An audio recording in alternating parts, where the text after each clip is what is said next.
Sponsored by our friends at Nice Day, a creative marketing agency headquartered here in Charlotte, North Carolina.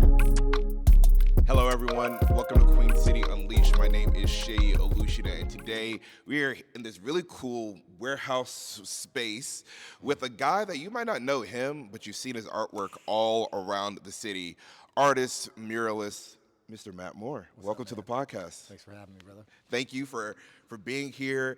We were just talking before about like where this podcast started, and like it's gotten some pretty good traction.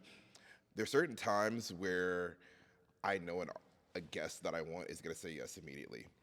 And you were one of those people that like I'd seen your stuff and I've been watching and watching, because part of it is like I want to make sure like this person really cares about the city, like see how they care about what they do, and because I want it to be intentional. Like they don't need to be perfect or fit a certain mold, but like I want them to care about the city and the work that they do, and like see the role they play here. And so I kept watching and watching, and I was like, first off, I love his art. Like I've seen it all over. I'm like, this is dope. And then you also like interacted with some of my stuff, and I told my wife, I said, hey, I picked the muralist I want. I'm gonna reach out. I said, I bet you he says yes within 24 hours. She was like, really? I was like, I think so. I was like, I think we have a vibe there. And then I reached out, you called me, you're like, like literally like, Let's go. yeah, let's do it. I'm like, yes. Isn't it interesting? I was spying on you, for weeks too, huh? Which is something I didn't realize. One, Charlotte is so small. Like when I started doing this podcast, I started realizing that like out of maybe the first 15, 20 people I interviewed, so many of them, no, it was my first 10. My first 10, I did a small celebration with them just to say thank you, because they're basically the foundation for this whole thing. Like the people who said yes to me when I didn't have anything behind the name, and I get there, 6 or 7 out of the 10 people all knew each other. And I was like, what is going? So Charlotte is like so small, and so people do watch you. Like you might not know that, but like, oh, I've done an episode with a couple of people that you know you're friends with. And it's like, oh, who is this guy? Now you're and I'm like, your character and how authentic you are at all points might not matter to the person in front of you, but the person behind them or the connected to them is also watching. And like, that's one thing I'm grateful for, that like I don't know how to not be myself. So it's like, if you rock with me, you rock with me. We have that in common. Yeah. If you don't like what you see, that's cool. This is just, I don't know how to be anything else. Well, I appreciate you acknowledging and noticing the love I have for Charlotte. Yeah. It's cool to hear you start out that way, because I do. That's a conversation I have with a lot of people often. Several other artists in town kind of give me a hard time for not painting outside of Charlotte that often. I mean, I do. I just painted in Nashville. I'm about to go to Florida, but I really love Charlotte, and I love repping the city. Are you from here? I'm from Asheville, North Carolina, but I've lived here since '03. And so I've spent more of my life in Charlotte than I did the mountains. Wow. So I consider Charlotte, So you've Asheville seen- will always be home. But You've seen the city change a ton. drastically, man, drastically. It's nuts. It's really nuts. It's really special to like be able to witness that much shift and, that many. It's bittersweet though, right? Yeah. Like it's exciting to live in a city where there's that much going on and that much new stuff happening, but it's also it's sad. We were talking earlier. I live in Villa Heights, and I'll never forget, man. Like just to see the gentrification and the neighborhoods change and stuff. It's bittersweet. But like there was this family that lived right across the corner from me. I've lived in the house that I'm in for 15 years. No way. And for the first 7 or 8 years I was there was this family across the corner, and they had this son. And I didn't even know his name, but like we interacted every day, right? And he would always be outside playing, and I'd be coming home from work or whatever, and we'd throw football for a second or whatever, And it was just normal, and that was every day. And then one day I'm pulling in, and the house is getting bulldozed down, and I didn't even get to say bye. I don't know what happened to him. That's like actually sad. It's super sad, you know what I mean? And it's just like that. And so, I love the trajectory that the city's on. I love the growth, but at the same time, there's two sides to every coin. Yeah. We got here, it'll be 6 years in the summer. And so a lot of that change had already happened in the city.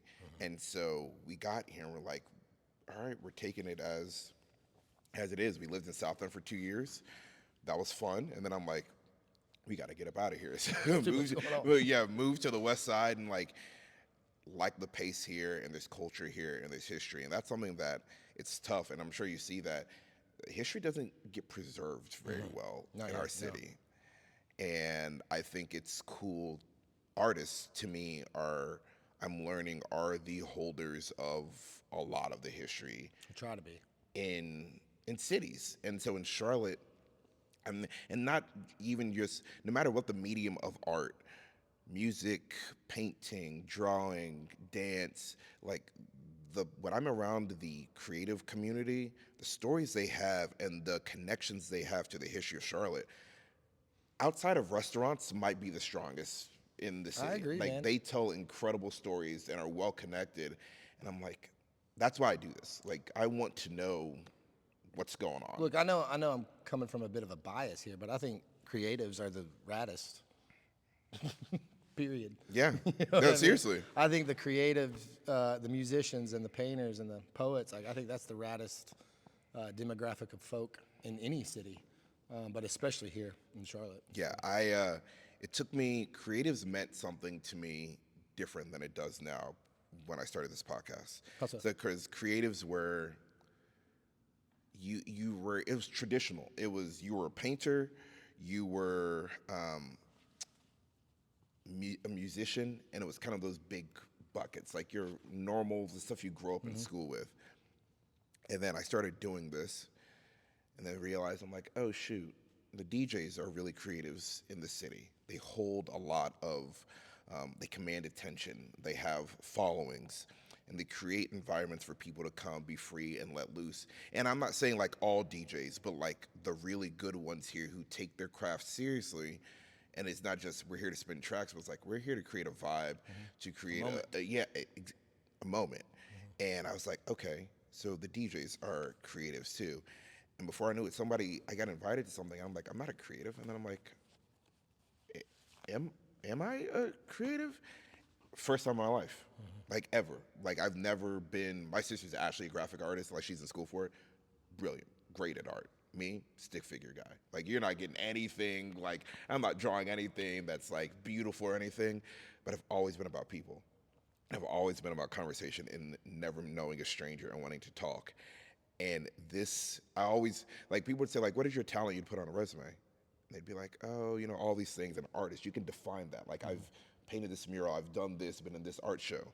For me, I was like, my talent is people, but I can't quantify that. Well, and then this happened. The art of conversation is very much an art form. Yeah. Right? I hear that a lot. When you do public murals, people are constantly coming up to you, and it's like, did you paint that? You hear a lot of this Yeah. type of stuff. One of the things I hear all the time is, oh, I'm not creative at all. I can't draw a stick figure. I hear this all the time, and I'm like, yeah, but I bet you are. Like, I think it's, I think people have it wrong when they like creativity is not limited to just being a painter Right. or a musician or whatever. Like you're saying, like creativity can be applied in any situation, Yeah. with any job. Yeah, I don't know. It's for me, when you say the art of conversation, in every interview, I know I have a pretty good idea of what I want to get out of that person. The art, and that I realize a lot of people cannot do, is when somebody answers a question in a way you don't think they were going to answer a question, how do you run with it and not completely derail the entire thing? Like, how do I hear you say something and I'm like, that's interesting, scrap the question that I know I've prepared for and go there because that's going to be like more water, interesting. Yeah, and so it's like, people are like, you don't get nervous? Like, I was talking to a friend about it last night. He's like, you don't, like, do they go bad? I'm like, no, because I know what I want and I know how to pull it out of them. But I also am not so tied to the preparation that I will stop myself from letting the moment happen. And like when we get the clips, he was asking me, he's like, do you like use AI for it? And I'm like, no. I say, I watch every episode back because I remember what the moments feel like when we do it. So watching it back, I'm like, that's a good moment because I want whoever is learning about Matt Moore for the first time, this is a really good introduction to who he is. And it's like, I get 5 shots, 5 clips to tell a story about Matt Moore if no one else ever looks him up again from my platform. I was like, I can't trust AI with that. I hope I can provide you 5 today. I'm sure it'll be fine. So, okay, what brought you to Charlotte from Asheville? The city, I loved growing up in Asheville. I still love that. Asheville's special. Yeah. You're lying to yourself if you think it's not. I enjoy a getaway to Asheville. Yeah, I mean, Eat at Nine that's the Mile. oldest mountains on the planet, guys. You eat at So- 9 Mile? Yeah. Love that place. It's one of my favorite restaurants in North Carolina, like Yeah, the of entire course. state. I just, growing up there, I loved it, but I wanted more. I needed Yeah. something, needed a little bit more going on. And so UNC Charlotte, was like, I had been to Charlotte a few times. It's like, yeah, I'll move down to Charlotte for a couple years, see what happens. Moved down here, fell in love with it. I've been repping the city since. Man, that's awesome. Yeah, it was pretty easy move for me. So you never went back, never lived anywhere else after that? I've lived in 2 cities my whole life. Yep. You're saying you wanted more. I'm a big believer in people need to leave where they came from, even just for a little bit. Yeah, totally. As an adult, and I don't count college. Like, I don't think college counts as like leaving where you came from, because college is a really weird bubble that exists that's like almost not real life. Right. Like, you don't really have responsibilities in college. Sort of like high school. It's like a Yeah. like a fancier high school. Right. You're not really out on your own yet. Exactly. So I'm like, after college, I think everybody should live somewhere different for a couple of years, just to try it and see what you learn, because your whole world perspective could be completely different when you. I think it's important to be uncomfortable. Yeah. And I think that's part of what comes with Yeah. moving out on your own, moving to an unfamiliar city. My studio mates and I were always talking about, not getting too comfortable. Yeah. I think that's where, character and creativity and all these things are birthed, is in those moments of, uncertainty or uncomfortability or whatever. That's where you learn about yourself too. 100%. When you leave the environment that made you where you were formed, and you get outside, like for me, that was after undergrad, I went to grad school. And those 2 years, I learned a lot about the person I really wanted to be. Like, it's not like my parents gave me an amazing foundation, but I'm like, okay, I am not going to be them. Who do I want? Like, what do I want out of life? And those 2 years became really foundational. I'm like, oh, this is where I differ from my parents. This is where I differ from where I grew up. And I'm like, if you never leave, How you gonna know? how do you challenge that? And sometimes it's not a challenge in a bad way. Like, I went back to a lot of those things that I'm like, no, I believe this for me too now. Like, not because they believe it, I believe this for me too. And something I'm like, I don't. And it's like, how do you challenge that if you never? You were saying like your buddy from Utah, like trying new Yeah. things. Like, how are you to know if you don't like caviar If you don't, if you've never tried it? my wife is laughing behind the camera because I just had this conversation with my dad recently. My dad is, we were talking about this earlier, immigrant from Nigeria, but he got here and he was like, he always told us, he was like, whatever you do, you always want to make sure you're cool around the water cooler. And people were like, what do you mean by that? And he's like, the water cooler, like in traditional offices, you go get water. He was like, you want to be cool to everyone there. He was like, he's like, you want to be able to talk to everybody. And so my dad can take any topic, and he always knows just a little bit about it, that if you're a fanatic, I can at least show you that I've got some interest in what you're talking about. So there's like rarely a conversation I've ever seen him get into that he's like, I'm out of my depths here. And so for me, I'm like, even growing up, random sports, I would know just a little bit about all the sports. So if you brought it up to me, I'd be like, yeah, I can talk about that just for a second. And he was like, try everything. This man, when it comes to food, refuses to try certain things. He's like, I don't like it.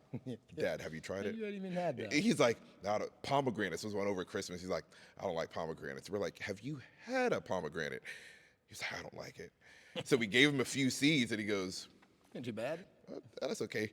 Called my mom recently. She goes, every time I open a pomegranate, here comes your father. Hey, can I have some? I'm like, see, try the thing that you might love it. And I'd like to meet that guy. He sounds like my kind of dude. my dad's a character. I feel like I'm the same way, man. I feel like, you said people is your thing. Yeah. I say that all the time. Like, I'm pretty decent at art. I'm okay at a couple things, right? Decent at art. I feel like the thing I'm the best at is people. I feel like I bartended for a long time here in Oh, Charlotte. you picked that skill up fast. And so, people are not paying you or tipping you because you made the best Manhattan they've ever had. They're tipping you based off how you made them feel. Yeah. And so I feel like I developed some really good skills as far as, finding common denominators. I'm really good at finding, okay, we're very different people. What's the few Yes. things that we have in common? Yep. And then let's go there. Let's start talking about that. And that sounds like your dad's. Yeah, he taught me that early, and it's like some of those things are like, that's what makes this podcast great. It's like when I talk to a guest, one, doing research, of course, but like getting to really understand, like passion is something, like if somebody has passion, you can relate to that passion if you have it too. It's gonna be different. Like your passion for art, I don't have that passion for art, but I can appreciate your passion. But we're both passionate. Right, exactly, and I can connect to that, and so that's why like this is fun. I tell people all the time like this podcast is the most authentic version of myself. I don't have to be anybody else because I'm just trying to get you to be authentic Well, too. man, it comes across that way too. You know, Yeah. I've done a couple podcasts before, and some of them are great. Some of them feel a little bit more forced, and you know, yours comes off very genuine and authentic. And I tell people I'm not a journalist. I'm just here to have fun. Yeah. Okay, I do have a fun question for you. I don't know if you can. I'm curious your answer. If you could only paint with 2 colors for the rest of your life, moving forward, what 2 colors would they be? are black and white like excluded from this? I mean, there's a Because they're not boring really colors. Yeah, they're also really boring. So Well, I prefer. then cyan and magenta. Really? Easy. Why? I use those the most, or Fun fact, guys. Fun fact, QC Unleashed family. We've been lied to. Everybody thinks that red, blue, and yellow are the primary colors. That is not true. It's cyan, magenta, and yellow. And it blew my mind a few years ago when I actually realized that. But wait, hold on. I learned this from Barney back in the day. So what are you trying to tell me? I mean, when you see like printers printing in CMYK, there's a reason for that. Like they are, if you mix, you know, yellow and magenta, you get red. So red's not a primary color, is it? But you can make a whole lot with just cyan and magenta. I'd use those two. They're also awesome looking. I am struggling right now. What? You just blowing the I'm whole? sure I've got some materials in You're here just that I can blowing prove the it to whole you. thing out of the water here. Cyan and magenta, no, that easy peasy. But I would say blaze neon orange is like my favorite color. Huh. Like hunter vest orange. Oh, okay. Hurt your eyes orange. I had a neon phase. I never went out of mine. I'm still in it. No, it was pretty bad. Like I'm also a dark complexioned man. Neon yellow and me in pictures. Bro, By that's the like time- electric. What are you talking about? Yeah, the problem is in some of the pictures, my facial features are not visible Yeah, because check out. the bright that gets picked up with the camera washed me out so bad. And my friends are like, you should probably stop. Like this is where I say like healthy bullying was good for me in high school, and they're like, you should probably get out the Stay away from neon. that Like highlighter I yellow. was just like, and I look back at pictures now, I'm like, that would have been a good picture if you could see my face. I'm like, oh man. But it's funny, man. Some people are like, I hate this color. I hate that. It's like, I don't use a lot of green, but like green's necessary. I love Yeah. all colors. I feel like they all have a place for a reason. They Oh, all absolutely. exist for a reason. And Absolutely. so I may prefer some over others, but they all. And you can go back there and look. I got all of them. Gosh. You need all of them. I mean, to make the stuff that you do, I'm sure, and sometimes it might just be a little hint of it that makes something you're making It's pop. so interesting, man. For like, it's funny to identify like your style or your habits or the things that you repeat. I've always been I've always tried to not have a single style, right? I've always Really? tried to. In my mind, I'm trying to like do things differently in that. And then you start to look at it in retrospect or, as a collective, it's like, oh yeah, no, it kind of all does look the same. And I do think that one of the things that I do a lot of is I oversaturate stuff. Like I absolutely love using the loudest, brightest colors that I possibly can. And Make it pop. certainly when it's contrasted with like grayscale or, a more limited palette. But yeah, big, bright, loud colors, I guess, is my thing. Yeah. I went from when it came to dress, I went from the neon to like blacks and grays. Mm-hmm. And then I'm like, there's like conversation with myself and probably my wife, because we've been together so long. It's like, there's an in between you wearing neon and just going to black and dark colors. Like there's a lot of colors in between. And I'm like, you're right. Like Yeah. and like finding colors that like I enjoy now as an adult. I'm like, oh, that's my color there. I look good in that color. So it took some time, but her line that she says to me, and she's like, "You finally dress like the man I've always wanted you to dress like." Oh God. Right, Oh, Lord. exactly. Oh, Lord. Is that not cold-blooded? Oh, you got to hear the way look at how I'm dressed, man. My wife is terrified whenever I leave the house. Some nights. Like, where are you going? We're going to a nice dinner, Are and you she's like, wearing "Is that what you're wearing?" I'm like, "Yeah." It's like, so clearly this is not okay. Outside of being a creative and artist and loving people, what hobbies do you have? Like, we talked about, you've been like picking up the piano a little bit. Yeah. Do you have other secret talents or things like what relaxes you? Yeah, man. I mean, I think I've been really into the piano the last couple years, just because I'm not good at it, you know. Yeah. And it's exciting to. I try. You know, we've moved studios, and so we're in this sort of, you know, transitional kind of phase right now. But so I haven't been doing it as much. But I was doing really well at our old studio, where I would practice every day for at least like 20 or 30 minutes. Yeah. Just before I would leave, I would sit down and I'd make a point to play for like 30 minutes. And it's wild how much better I got in a year or two just from doing that. And yeah, I think more than anything that has ever existed, sitting down at the piano and just playing it for 20 minutes is such a relief for me, man. Yeah. If I'm stressed out, if I'm mad, if whatever's going on, that is such a perfect reset for me. And so that's certainly up there. I just got back from a ski trip out in Lake Tahoe with my boys. Shout out Matt Spivey for his bachelor party. And that is certainly, of all the physical kind of things that I do, that's number one is skiing. It's where I feel the most like myself. Really? When I'm on a mountain, yeah. Yeah. You know, I was born and raised in them, and so there's something about the quietness of it all and the cleanliness of it. You know, I love a snow-covered, it's just so crisp and clean and pure.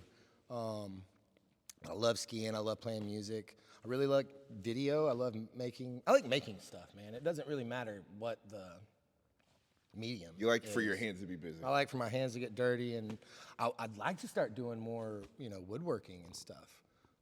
Brian Pierce, one of my studio mates, he does a lot of that kind of stuff, and I'm always getting inspired watching him work. But yeah, Skiing is we took that up 2 years ago. it's the best. My wife skied, I snowboard. Okay, Because you'll get there one day, man.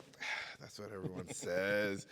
I mean, growing up watching like Shaun White in Olympics, it was just like, it's like this, and I don't even want to do jumps. I'm just like, snowboarding comes from skateboarding. Like I skated a little bit as a kid. Like it's fun. Like it's cool. And so I was like, Well, they're both fun too. You know, that's Yeah. like that's the skiers never-ending versus the snowboarders. fight on the mountain, the boarders and the skiers. But I think they're both fun. I'm not nearly as good at snowboarding as I am skiing, but I always say I think they're very similar. But the biggest difference for me is skiing is more like fighting the mountain, and snowboarding is more like dancing with the mountain.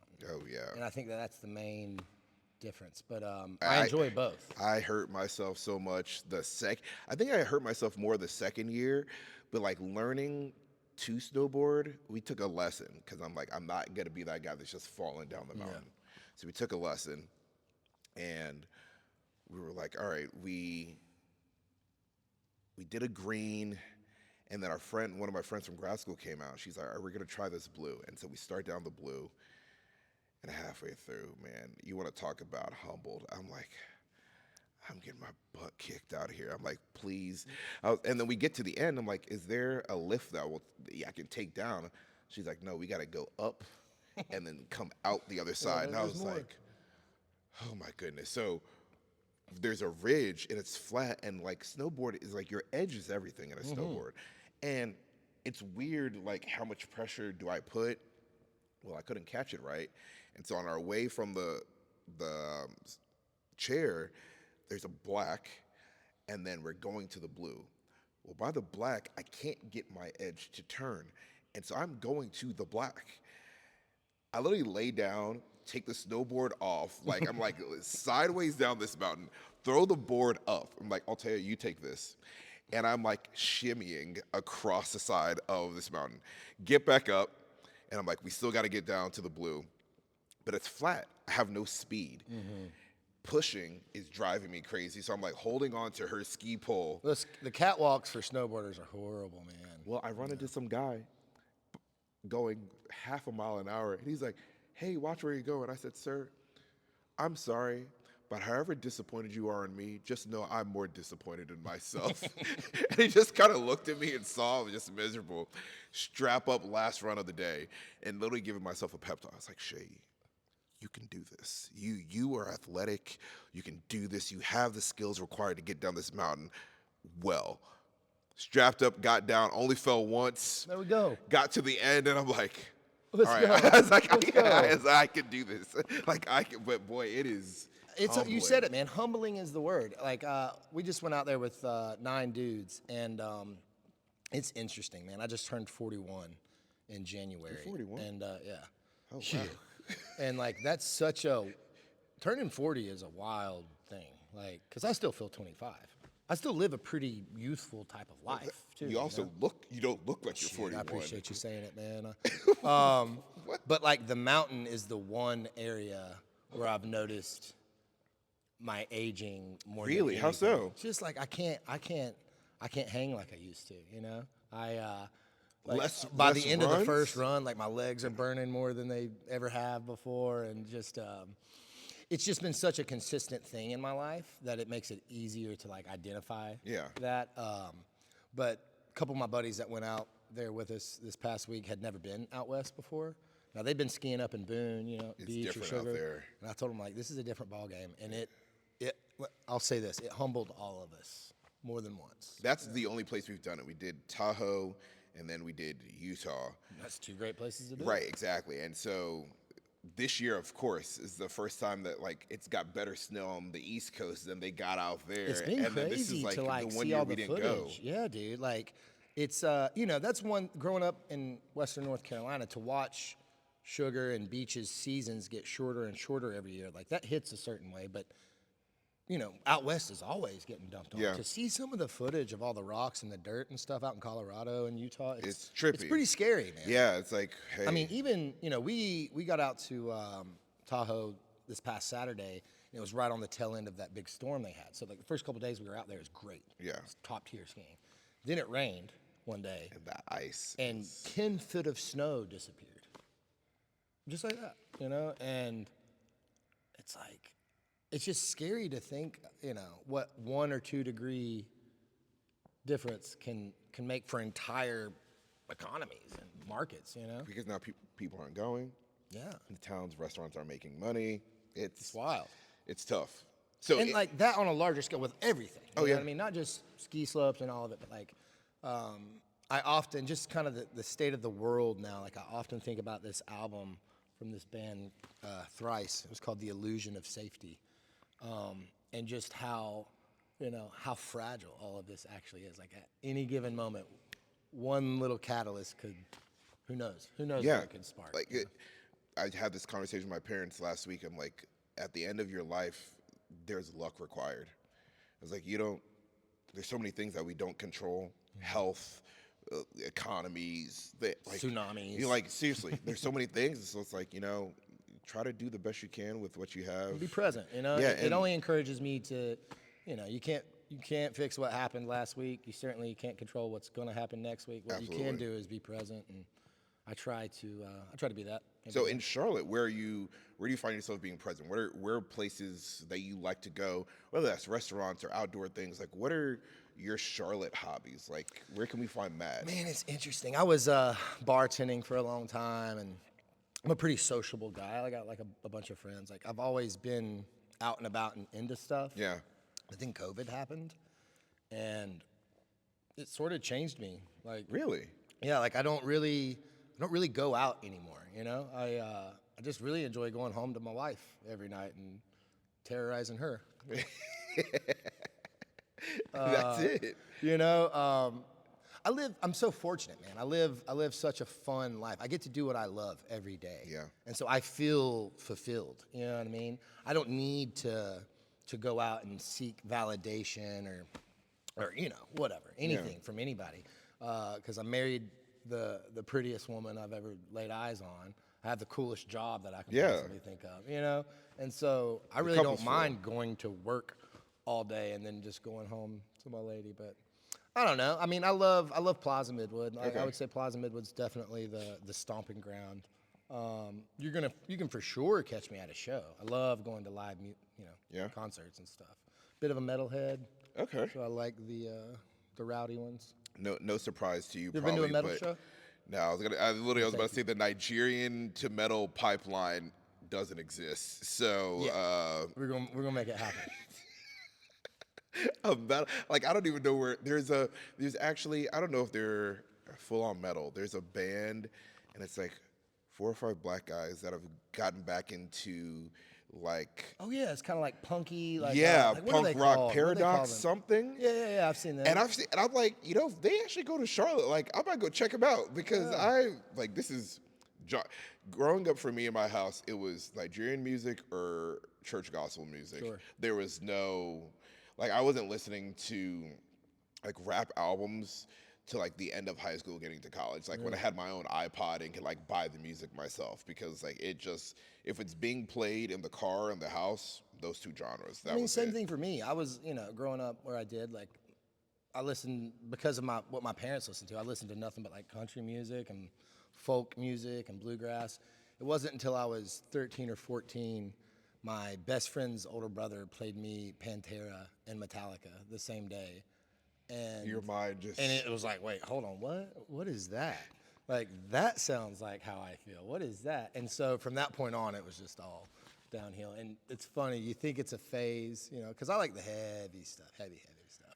And you know, I I used to think I'll grow out of this at some point. No, it just gets crazier. it becomes comfort It at just that gets point. heavier.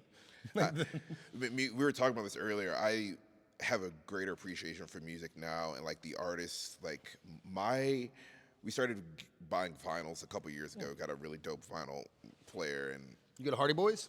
no, haven't been yet. I think my wife has been. I haven't been yet, and Shout out Hardy Boys. they our vinyl collection's insane. And when I mean insane, not like massive yet, but like it's all over the place. Like the musical genres that we listen to and people that like we enjoy. Because when I'm buying vinyls, I don't know why this became my thought process. Like when we have high school kids one day, hopefully, I want them to be like, your music was all over the place. Like this, all of it doesn't fit one category. So I'm like, albums that an artist that we really enjoy, even if it's for a moment, I was like, I want this vinyl collection to be like documentation of that. So by the time our kids get to high school and they're like, oh, my dad listened to this or he listened to that, and it's like I just want it to be. So we've got old stuff, we've got R&B. I think that's a and like, great thing, man. Yeah, you got to be balanced. I try to doing art for a living, right? Yeah. Be it painting in here on a canvas or painting a mural outside. Like one of the things I love about it so much is that I get to listen to music all day That's long, true. bro. And so I get to listen to entire discographies. And I'll if I'm out on a wall for 10 hours a day, I'll really just explore like one artist and kind of listen to all their albums. And I try to switch it up as much as possible. I just always come back to the chug riff, man. I cannot with the I love it too much. I love don't it think too I. much. That's the one. I don't think I listen to anything with that. Okay, I will. You listen to John Bellion? I will. I don't really throw him on all that much, but I'll listen to whatever. If you listen to his albums, to me are like some of my favorite like complete projects. Like not a few songs, like the whole thing all the way through. If you need a guy to go back through like his last 2 or 3 albums, And that's one thing I really appreciate when an album is like an entire like it is the body of work. It Yes. is it is a single statement. The entire album. I feel it's a weird thing to see how music is being released nowadays. well, it's TikTok. Yeah, right. Like truthfully, it is. Artists realize they are going to make more money from singles and individual songs that pop than putting out albums because our attention span is not what it used to be. It is quick. Everything is DoorDash, Uber Eats, all like our brain, TikTok. It's quick. It's weird to think and about. so we don't process Right. music the right way. I love J. Cole, favorite artist. He just has a new one, right? It dropped on my birthday. Nice. I stayed up to midnight, poured myself a little glass of bourbon, and it's a 2-disc album. And I sat, TV off, headphones on, by myself, and listened to the whole first CD. I'm like, I can appreciate this album because I actually sat with it. Mm. Like here's a song, or like I need the beat, or it's like, no, like when artists create these albums, I'm like, they are making for you. It's like if someone cut like a section of your Right. canvas and was like, I like this part of it. It's like, no, you have to take it in its totality. And so artists who create real pieces of work. I think it was either Garth Brooks or Jay-Z. And I know That's a very wide. it was one of the two, like, that was quoted, maybe I'm wrong here, but said something about how the reason that they didn't put any of their albums on Spotify or any kind of streaming services is because they wanted listeners to listen to the entire album Yeah. and not just singles. Yeah. Because that's how they wanted to present it. Something like that. And I remember thinking, yeah, that's how I feel. John Belling's got some great ones. J. Cole, even the last Kendrick Lamar one was one that, like, as a piece, the entire thing I thought was like really, really, like really good. Chance the Rapper's last one, the entire album. Chance has had 2 albums front to back that I think are insane. He had one in there in the middle that was an absolute flop, but 2 that were just like really, really good. So Well, I've always appreciated Lupe for that. Like, I feel like his, what was the one album where he had like a whole pamphlet that you had to read to even understand? that's so fun. Yeah, That's I creative. I think stuff like that's really impressive and awesome. I love concept albums. Yeah. And I like people trying any new thing. Like, you might miss the mark, but like at least you're trying. Yeah. And then as long as you understand that you missed the mark, like that was my thing with Chance. Like he dropped that album, and I mean, huge fan. He dropped that album. I said I waited up and listened to this thing twice, and I still don't like it.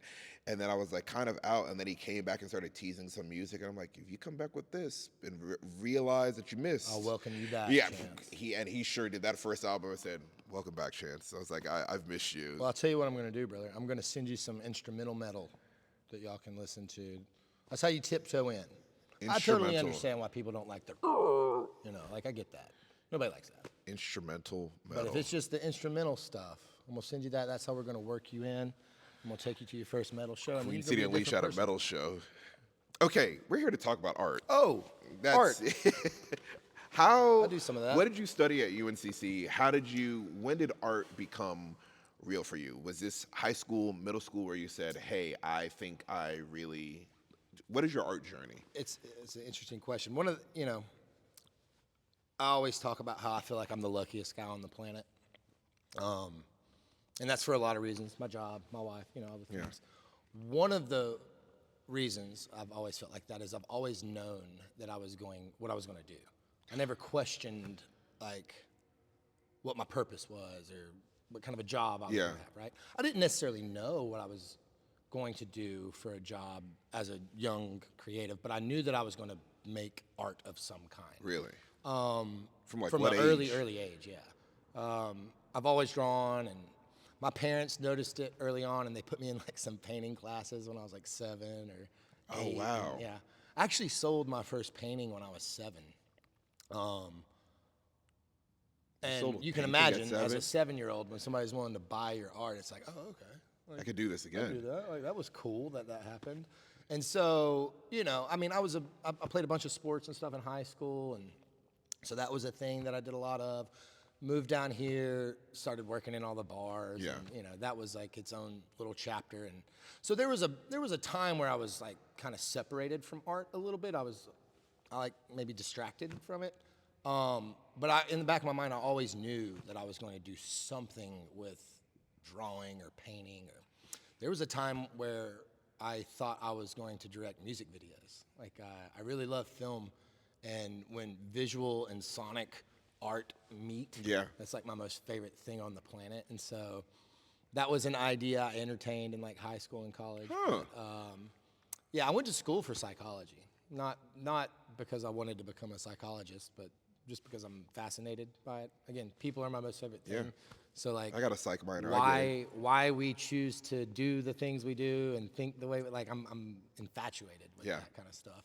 It also works kind of hand in hand with art, like the more you can learn about yourself and others and what triggers this and why we think, it all kind of, works together. But Went to school for psychology, was bartending a whole bunch, wasn't paying attention.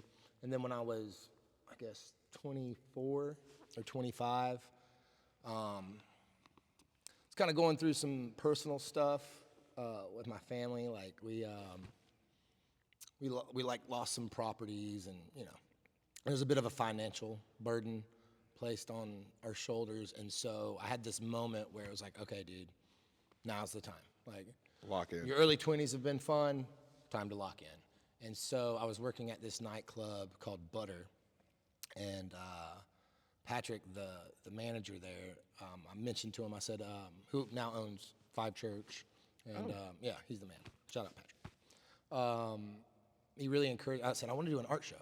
I don't know how am I going to become an artist? I don't know. My thoughts, like, at least first thing you got to do is put it in people's faces. And so I worked on this series of paintings, and my roommate at the time, Carlos Robeson, was a spoken word artist, national champion spoken word artist. Oh, wow. And so we did this little thing called the indoctrination experiment, where like I was painting poems that he was writing, and he was writing poems to paintings I was making, and we did like a series of 10 of them, and this live thing where he did this spoken word and I did this live painting, and we did it all in Butter, and it ended up like being like the biggest night Butter ever had, like one of the biggest nights Butter ever had, like broke the record for attendance. Wow. And that is the moment that I always, in my mind, is the moment where it's like, okay, yeah, you're an artist now. This is what you're doing. Game on. That is fun. Yeah. Like Yeah, to it's have fun. that and be able to remember exactly when it happened, that you're like, It is a moment I will never forget, man. It's so fun. Like I bought this easel that could like rotate and spin in any direction, and we had practiced the live thing like 8 times. He's doing this spoken word and I'm painting, and it's all timed to this song and stuff. And I'm OCD, so I wanted to make sure we had it down. And I painted it in a way to where it looked like I was messing up and then you spin until the it. very end, right? And I did it right in the middle of Butter's dance floor. And so I'm surrounded by all my friends and family, and like my dad's down there, my sister. And I'm sitting there painting, and we're like, there's only a minute left.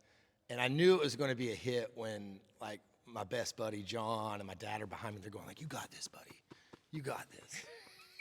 And they're like, "Come on, man, you got it."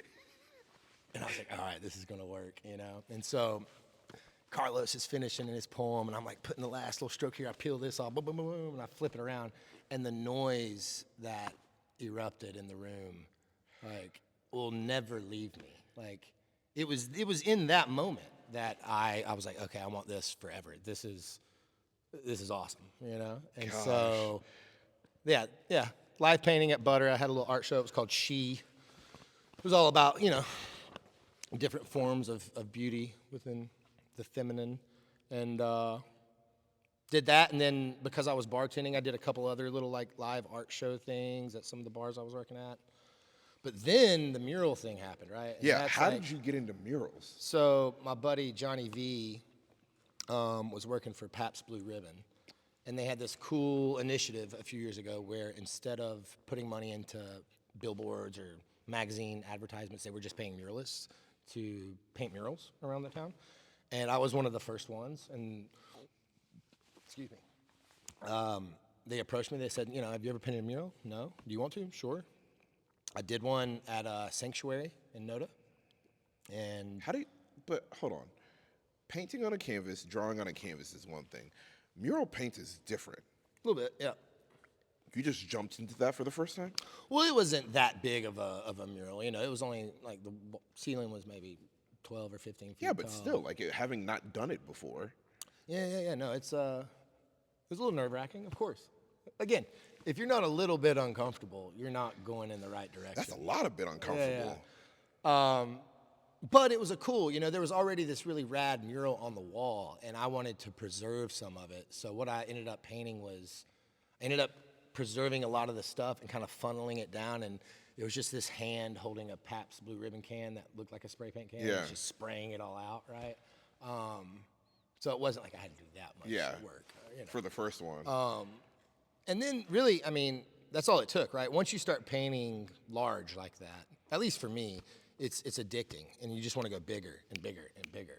And people ask me a lot, why murals? And because I like drawing with microns on little cardstock. I like, painting with watercolor on paper, canvas. Muraling is the best because it's unavoidable. You have to see it. You have to see it. You have to ingest it. Whatever I want to say, I get to say, and you have to absorb it. And as a visual artist, that's as awesome as it gets. No one can run from your art. You can't run away from it. You have to see it. Like if you're trying to play the gallery, scene or whatever, that's fine, but Somebody's got to buy a ticket. They got to come. They could say no. you spend painting takes a long time, man, and you put that much of yourself, that much time into a couple pieces that only a couple hundred people get to see. Usually it's a demographic of people that a bit snottier or more judgmental, you know what I mean? Yeah. Whereas muraling's for everybody. It's for the CEOs and the janitors, it's for everyone, and that's what I love about it. I'm actually in the talks. Oh, I don't know if I should talk about that. Never mind. I mean, you can. You I want to can hear talk us about exclusive? I don't know when your episode's coming out. It depends on when's your news coming out. I don't know yet. Okay. Talking about doing a real big one in town. So That's awesome. So for you, you got to muraling and you love it. Some of yours, again, this is one of the things where when I was kind of watching from a distance, there are a lot of muralists that I see and they're really cool. But yours, that my wife and we pick up farm shares in Plaza Midwood, and every time we're going over there, clarity. And ever since we moved here, I'm like, this piece is just. And then when I realized you were the one behind that, I'm Thanks, like, man. yeah, this is the guy. I was like, because that piece is just, it feels alive. It feels very real. And it's like, I've seen it 100 times. I look every time I go past it because I'm like, this. It's awesome. So tell me about that one gets a piece. lot of love. It does. I mean, as it should. Well, when you paint a 3-4 story tall wall right on the side of the interstate, it helps, yeah. That was a collab with me and my buddy Matt Hooker, who I painted with for years. We actually started doing all the muraling thing together. And it's funny, when we first started, there wasn't anyone doing it. Like Sharon Dow, shout out Sharon, was doing a few. Some of the graffiti guys, Joey Obso and a couple other fellas, but muraling wasn't really there wasn't a demand for it yet. And so when we started, we got all the jobs. We were the only mural guys, and so we sort of got grandfathered in early on, right? And it's I don't have a website. I don't have business cards. I've never once applied for a grant. I've never once applied for a mural call out. And people are like, what? It's I got a couple big ones early on, and people are like, do you have business cards? You're looking at it. There it is. Do you like it It's or not? 5 stories tall. You Yeah. can't miss it. So but you I'm became really an grateful- OG in Charlotte's mural scene. Yes, it's just the timing, luck and timing. We just got in at the right time, but we were fortunate enough to get a couple big walls like Clarity, right? Where, I guess I can talk about this. We have this mural festival, we had for a couple years in Charlotte, called Talking Walls. And we did it for Talking Walls the second year that they were in town. It was really special. They gave me and Matt our first pick of whatever wall we wanted. Living in the Villa Heights area, every time I come back into town, I would pull up to that light and look at that wall. And so for years, I was like, I'm gonna paint that wall one day. And so when Talking Walls approached us, they were like, yeah, so which wall do you guys wanna paint? I was like, is that an option? And then they talked to the people who were in the building, they're like, sure. And so we got that wall, but for all younger creatives out there, I've told this story a bunch, I'm telling y'all now. We actually spent money to paint that wall. Talking Walls only had a budget for $1,000 per mural, because they were just starting out. Yeah. I disagree with that, for the record. I think you should pay artists what they're worth. But cool opportunity. But we had to buy a paint sprayer, and like the paint that they were using, we were unfamiliar with, and so we bought our own aerosol cans and stuff. We Yeah. ended up spending money to paint that wall, and I would do it over 10 times. That's probably paid I would do it paid again, so much and again, more and in all the again, other because jobs. the amount of jobs that one project has generated is nuts. You know. How did you get? So you get told you get to paint a mural, or in any of them, especially that one. How do you say I'm going to take this woman's face and then put it's a wolf eyes? Yeah. How? Where in your So, brain? you know, that was a very honest design at the time. I was like super overwhelmed and kind of stressed out at the time. I was starting to feel a little bit spread thin, and we had this wall, this, you know, festival coming up, and we didn't really have a design for it yet. And I just remember thinking, like, I remember telling myself, like, just stay focused, because I started to feel myself Yeah. spread out a little bit. And I just kept repeating to myself, like, keep your eye on the prize, stay focused, stay focused. And that's what led to that, you know. That's just my interpretation of what it means to stay locked in. Yeah. And it's really cool, man. Like, probably the most meaningful interaction response I've ever had to any work of art of mine was with that mural about a year later. I was pulling up. I was like downtown, and I was just like pulling into the parking lot just to, like, you know, check it out or whatever. And there was a couple there, and they were taking pictures in front of it. And it was a man and a woman, and his wife was taking pictures of it. And because one thing I don't think people realize, there's a bunch of like hidden stuff in the bar. Has all these like little sayings and stuff in there, like real motivational stuff. Yeah.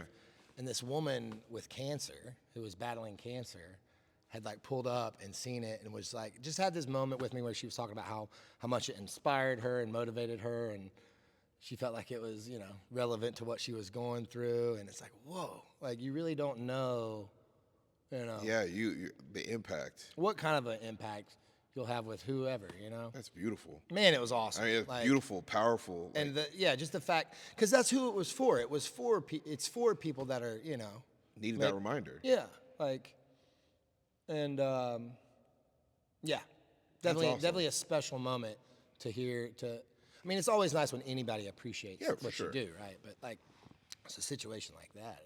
It's a little different, I guess. But Okay, so that's one. I finally got to go to a. am I rambling? I No, don't even know you're- that I'm answering questions No, you're- properly.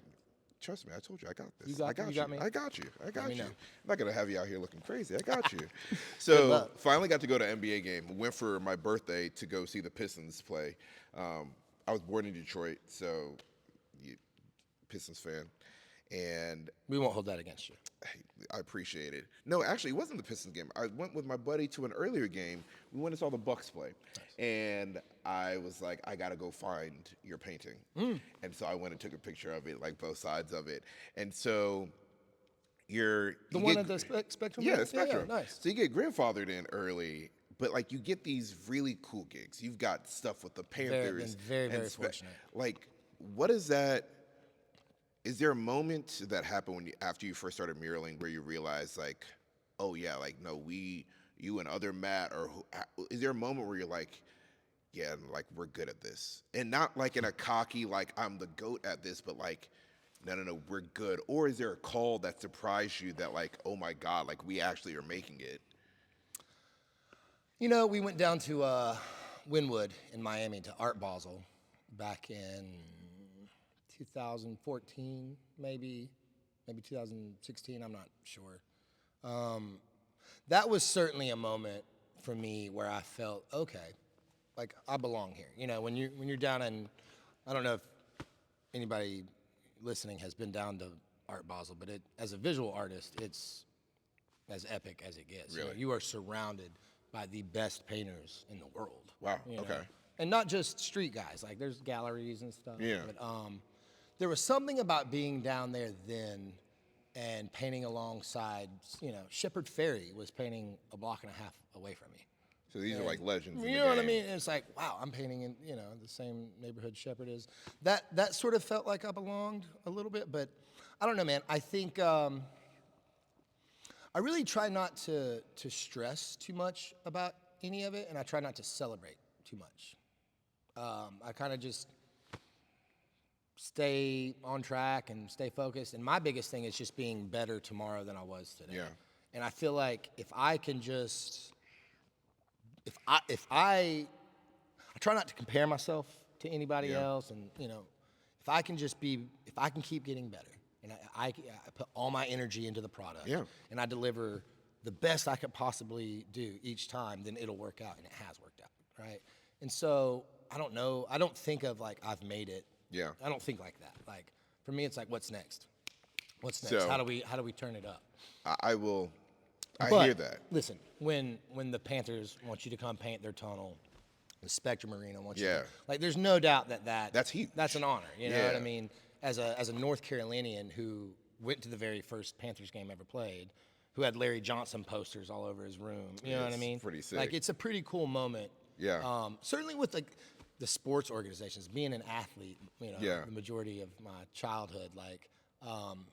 That's huge. Like, It's these a are cool, pro teams.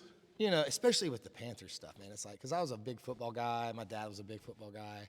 You don't have a lot of that in the art Yeah. world often, And so it's a really cool thing for me to even have like a tiny little fraction of an impact on the way those guys potentially play that day. Get inspired by That's looking at awesome, something, you know? or like commemorating stuff, like the Luke Kuechly one. Yeah. I mean, You need to do something else for him, right? that's Hall a of Hall Famer. that's a Hall of Famer Dude's in the Hall of Fame. that you painted. Yeah. Like Facts. whoever asks you to do that, That are was there on me. So is there specific instructions, like when you get approval to paint somebody's building or put a mural up, are they like, we want this element, or they're like, at this point they trust you and they're like, Well, my buddy Tony, who owns the Brickyard, who I've known for a long time, like we had talked about doing a mural on the side of that for about a year.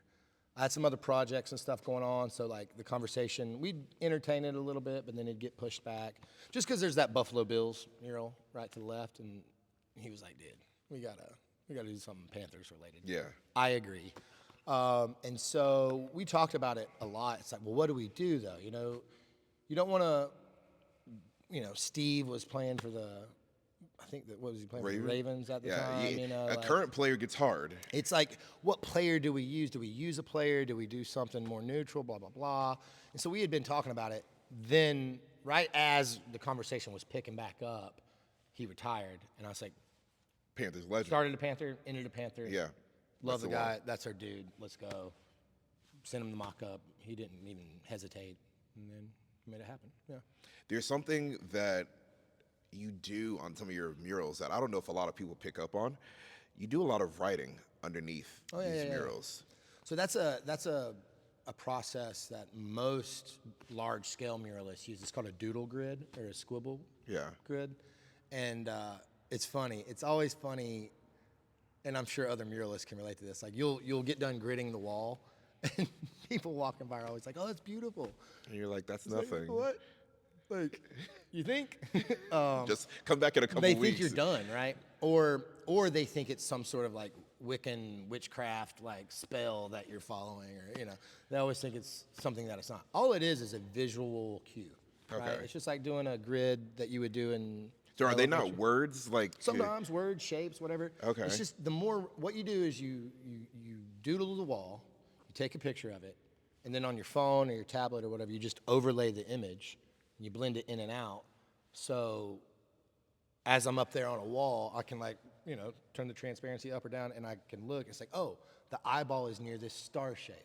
Oh, the nose okay. is near this. So it's kind of like it's markers for just you to visual know. markers, that's it. Okay, Yeah. interesting. Because I've seen them in like some of your reels. I'm like, are these messages or these like shout outs to certain people that you end up like? And so it's become that, right? Like it's become a bit more of a ceremonial thing for me, at least, right? It's always the first thing you do on a wall. Yeah. So, one is sort of a way to like loosen your arm and your finger up a little bit. Yeah. Am I making too much noise? No, you're good. No, you're good. I'm so worried about it. It's a great way to kind of like loosen your arm up, loosen your hand up. If there's people out there, right, Yeah. that you're meeting, which there always are, and there's always kids, I'll let them like just scribble on the wall and stuff. And neat. they always feel a part of it. Man, it's a cool way to sort of bless the wall, any kind of Yeah. intention or, whatever you're painting, you can sort of start to inject that into the wall a Yeah. little bit with some words and That's what I was curious about. I saw I saw that. I'm like, this is an interesting detail that I want to know a little bit more about because like you see that and then the painting, but it's kind of like. well, I your always marker, overdo it too. I get kind of carried away. It's become the map more you special. sort of black. I black out a little bit, and I'm not like really thinking about it. Just sort of Just free kinda flow. going? Yeah. Is there in my Googles about you? There was something that, Google's about me. Yeah. I gotta do can't my be on- research. I'm not Googleable. You sure are. Googleable. There was something that, and I want to go back to this too. Before I actually go there, I'll say this. I know you talk about the next one, right? And I'm a big Tom Brady fan, and he always talked about his favorite Super Bowl being the next one. And that's good, right? It's a good way for you to like stay locked in. My encouragement to you is to like still find some of the moments in between to celebrate because we talked about this earlier. Life is fickle. Like we don't know when our time is, and everyone's like, Tom is now starting to celebrate after his career is done, right? And I'm not saying you got to go all out and go crazy, but I think we take for granted the idea that we'll get to the point where we get to celebrate, and we're not promised that Sure. point. Maybe we And don't. so you wait to if it's an age and you say I'm going to celebrate then, and if you don't get there, in your mind, your heart, you never give yourself the opportunity to like really be proud of yourself or really like take in that moment or the significance. None of your murals are small, and so all of them are hard work. It is creative. It is taxing to a certain point, and so I agree, lock in, but like you also got to give yourself the space to be like, this was good. Yeah, and I appreciate you saying that, man. I do. I certainly do. Like, I just, I feel again, I feel so blessed, and I live such a fun life, and that it's almost like I don't want to celebrate too much because I feel like I might jinx it all, But that's the jinxing of life is something I strongly just disagree with because what's meant for you is meant for you, and your celebration of it is not going to now negate whatever Sure. that next opportunity was going to be. Like if that's meant for you truly, you taking a moment to celebrate, go to a dinner, like post a picture about it doesn't now mean like whatever you believe in doesn't now mean you celebrated canceling the next good thing for you. Like no, like it's that celebration is a culmination of hard work like the celebration is earned. Like and that's the thing like when Super Bowls whatever accomplishments you're celebrating like something you worked for. You've earned that. Like you haven't it's not I feel bad and it's just maybe it's just me when people feel like they don't have like celebrating is the wrong thing. It's like then why did you work hard? To get to that moment and be able to look back on that moment and enjoy and say we busted our butts to get here. Enjoy that. No, I agree, and I agree, man. I say that all the time. Like, I work hard Yeah. and play hard, and I feel like I'm certainly one of those people. Like, I don't mind getting my head down, my boots muddy and my feet, Yeah. hands dirty. Like, I like working hard. Yeah. I also like playing hard Yeah. and doing whatever I want whenever I want to. Yeah. So. So I just want you to celebrate, like make sure, and then you do that so that way it's not 50, 60, and you're like, oh, now I'm going to celebrate. Like celebrate while you can enjoy it. Yeah. You know. I appreciate it, man. I'm a pretty content guy. I'm really grateful just to be here. Yeah. I saw this interesting interview with Michael J. Fox years ago where, what does he have? ALS or whatever condition he has. Where you shake? Yeah. Ali probably- had it. What is that? Ali's I think was Alzheimer's. No. ALS or Is it ALS? I'm not sure. Whatever. The interviewer was, and he's being so charismatic and funny in the interview, and she stopped and she asked him, she's like, Michael, like, for everything that's been going on with you, you seem so positive and, happy and joyful. Like, what is the secret? And he answered something like, gratitude. If you can find something every morning when you wake up to be grateful for, then optimism is sustainable. And that really hit me hard, right?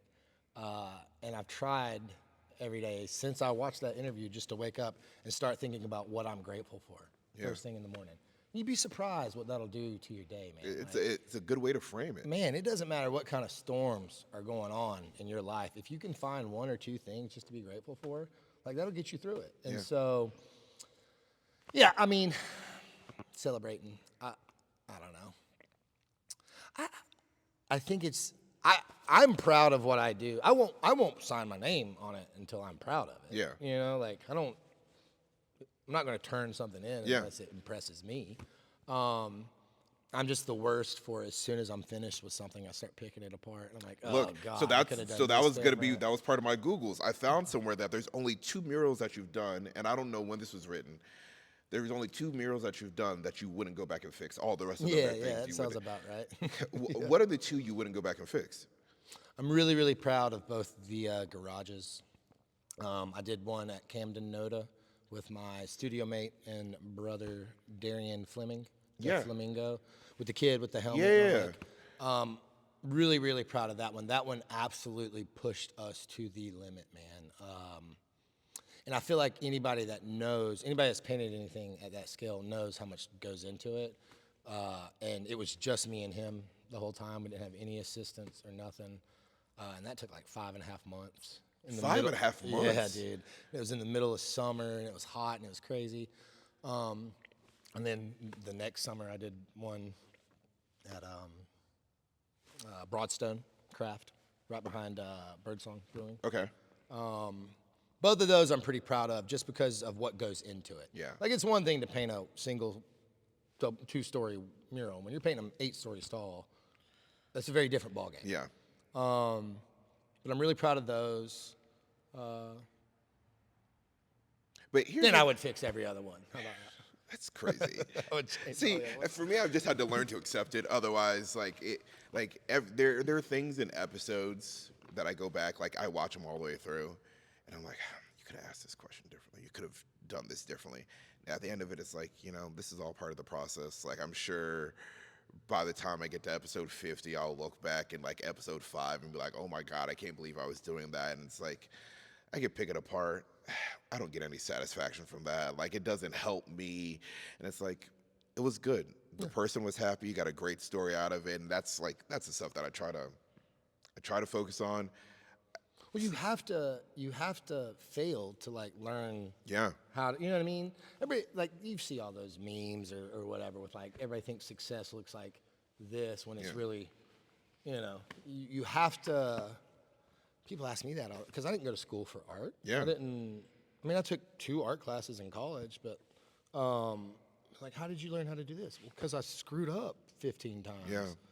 I feel like I'm grateful for that. I'm grateful for the mistakes. That's why I know Where how you to are do now. this stuff now.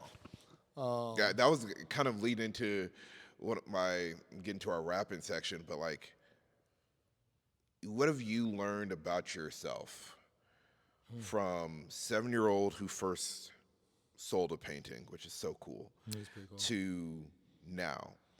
What a fun Panthers, question. Spectrum, Luke Kuechly on the side, like all these big things. Like, what have you learned about yourself?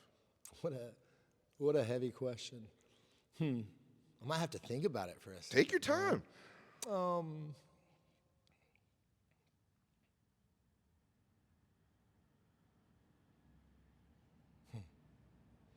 think more than anything. Well, how am I going to word this? Hang on. This is an important answer. This is going to be a clip, So Look, it doesn't have this to is going to be the clip. Sometimes this isn't the clip. Like, oftentimes it's not. What have I learned about myself? Just in the career, right? Yeah. Making art a career.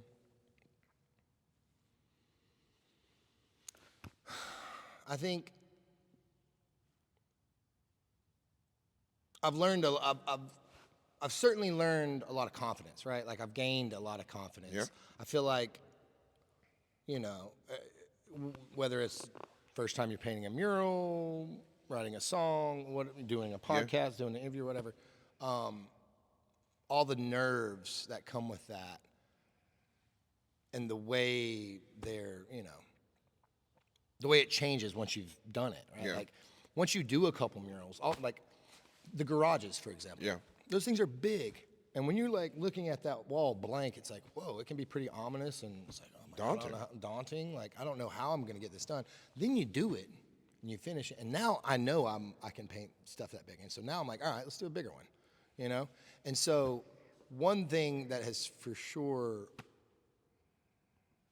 you know, become obvious, like my confidence has just grown exponentially since I started painting murals. Yeah. But I also realize how much more I have to learn. You know, I think it's like with every job I get a little bit more confident, but I also become a little bit more unsure at the same time because, you know, again, I'm my biggest critic and I start picking it apart Yeah. and stuff. And you start, you know, the internet exists now and Instagram. And as soon as I think I got like a cool thing going on, I'll look online and there's a 12-year-old in Korea that's like balling out, making just ridiculous, you know? Yeah. Like, and I think that's one of the most humbling things about the internet. Like, Comparison is a thief of joy. and it's interesting. It's so strange how, you know, man, not to go off track here, but like that's one thing that bothers the hell out of me, is how social media is shifting the way creatives make their art. You know, Yeah. certainly visual painters and stuff. Like, why am I seeing so many artists that I look up to and admire dancing around on the internet like circus clowns?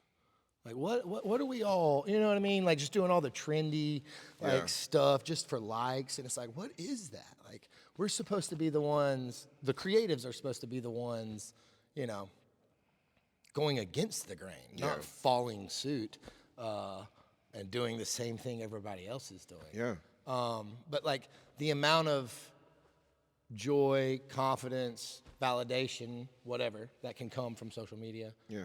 And then on the other side of that, the amount of stress and depression and whatever that comes when you don't get all the likes that you're looking for or whatever. It's such a tricky place. But I think understanding your why is really important there. And that's 100. something that I had to like answer that right when we started this podcast of like, why am I doing this? Because I think if you can, and if you remind yourself your why all the time, you don't end up in that situation because I think it's, hey, I'm an artist who's been in this game for a long time. My post, my art maybe gets certain recognition. Here come these kids dancing and doing whatever that are going viral. Maybe if I tap into that, it would help. But the thing is, you see so many of these early TikTok stars flame out. And it's like the stuff with the real integrity in the history of mankind is stuff that remains. Like all the fads that happen over time, they're remembered not for the people, but for the fact that it was a fad during that time. Exactly. But like the real, true, whatever that is a stuff that people still tell the stories of. And for me, there's like, in this podcast, I said from the very beginning, there's certain topics I won't touch because they're the clickbaity topics that are easy to just go viral. My goal, I had to decide, is not for this to be viral, but to document and tell a really cool story of Charlotte through the people who make the city what it is. Are there things that I can clip up? Can I take things you said and splice them out of context to get someone to at least click into it and watch it? Yeah, Yes. sure. But then I'm not being a good steward of your time and your story to make it look like you said something you didn't say. Well, and if it's fake, Right. it's going to come to light at some point, Right, right? exactly. Like that's going to show itself. Right. And I don't want that. And so like you're right, you do see these people like doing this stuff and it's like You're not going to catch me doing any Right. trendy nonsense. right. Or, You or don't whatever, need right? you don't need to do that because if you're as good as you believe you are, your art, your whatever should stand the test of time. And when social media comes and goes, I want to be able to say like, no, I did this my way, the right way the whole time and didn't get taken off track for it. So it's like, I'm never going to walk into an interview and ask somebody a trap question where I'm looking like to try to get up. Like, no, that's not who I am. That's not what, and once you start, it's a slippery slope for me. Once you start with that one clickbaity thing that gets the response you want, Like the same way for you when you say, I've done an 8-story garage, I could do bigger. But that's a positive thing. Once I've done the one thing that was kind of edgy and got a whole bunch of clicks, what's to stop me from going to the next edgy thing?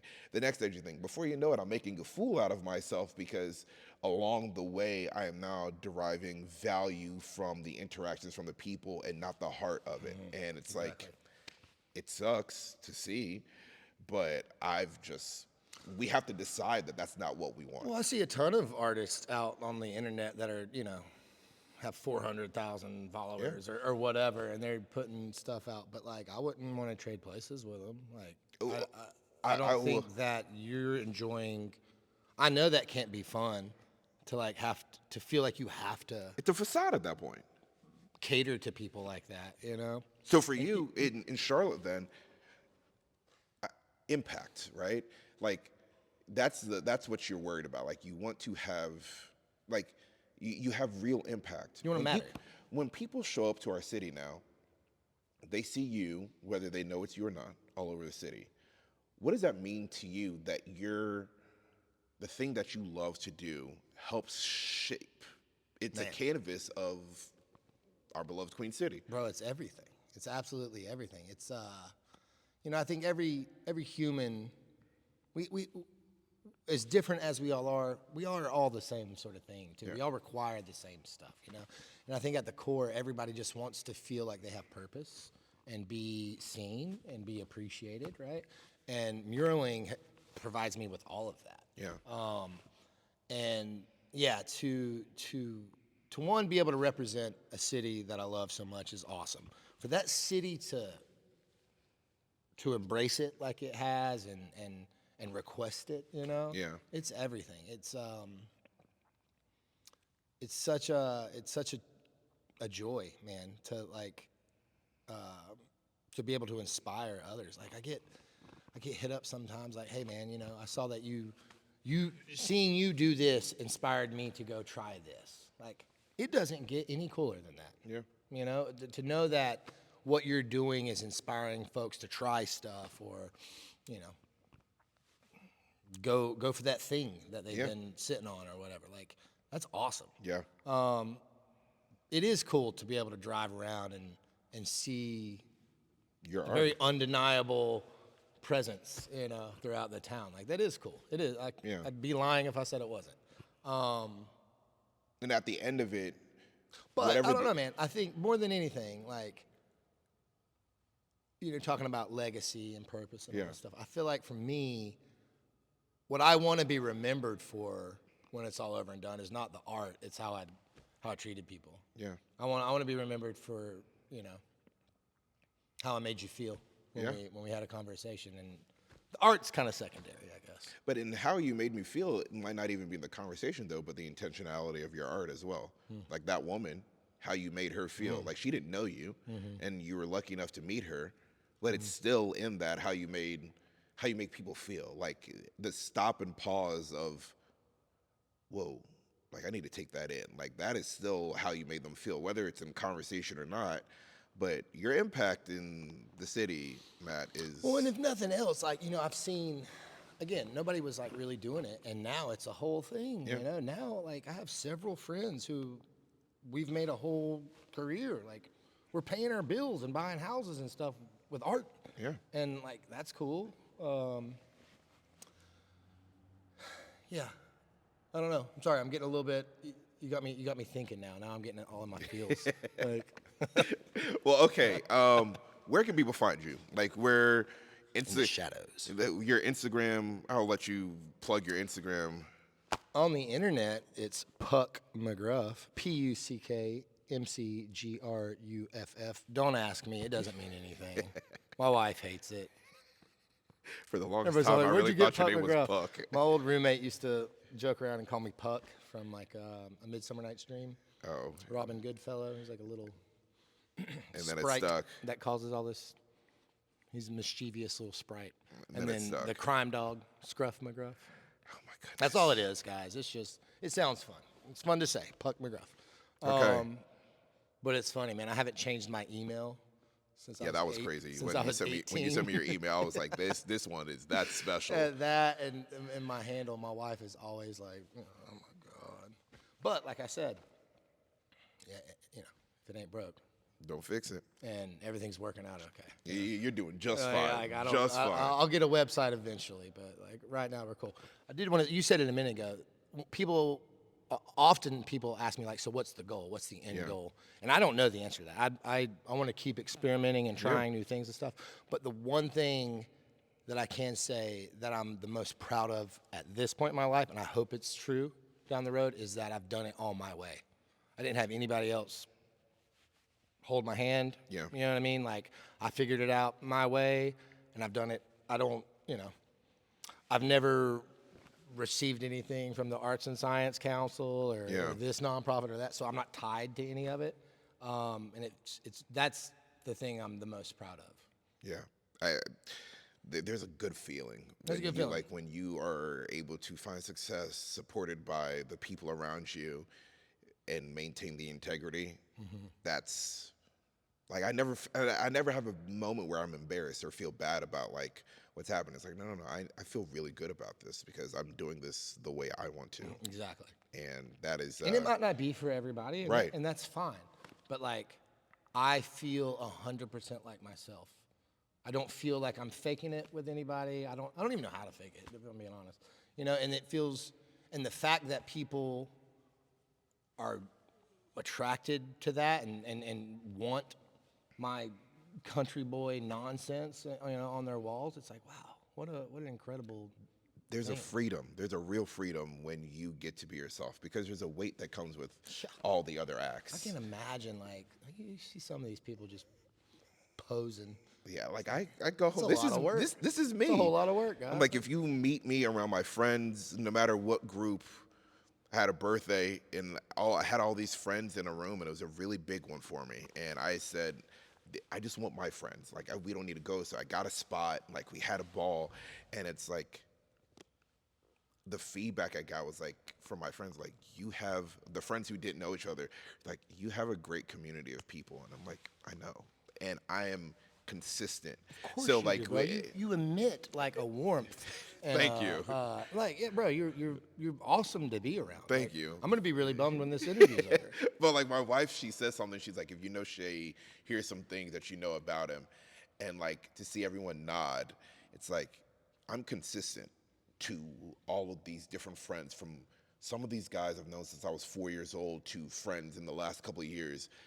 But that consistency allows me to go to bed real easy at night because I was Shay today. I'm gonna wake up and be Shay tomorrow, and I don't feel like somebody's gonna be like, that's not who you are. It's like, no. And so for you, that comes across, and I appreciate that, your art and how it shapes, you canvas the city with thought and creativity and color. And those are the things that people remember when they visit. Hey, there's this really dope mural I saw. And so for you, getting to talk with you, this is everything I wanted it to be and more. So thank you so much for thank you so much for your time. Yeah. I appreciate it. Please go to his Instagram and check out all his different murals. There are tons. People Leave a he's worked comment. with. Leave a comment. Go check him out. Do a tour of not just his, but all these other really incredible murals that we have in our city, and support them. If they have pop-ups or if they're doing stuff, supporting our artists or posting and tagging them. This is how we support our artists, and without our artists, our city is gonna struggle for culture and identity. Without art, the earth is just Oh my goodness. All right, on that note, we're gonna wrap. We are out of here. Thank you so much for watching, and we'll see you next time.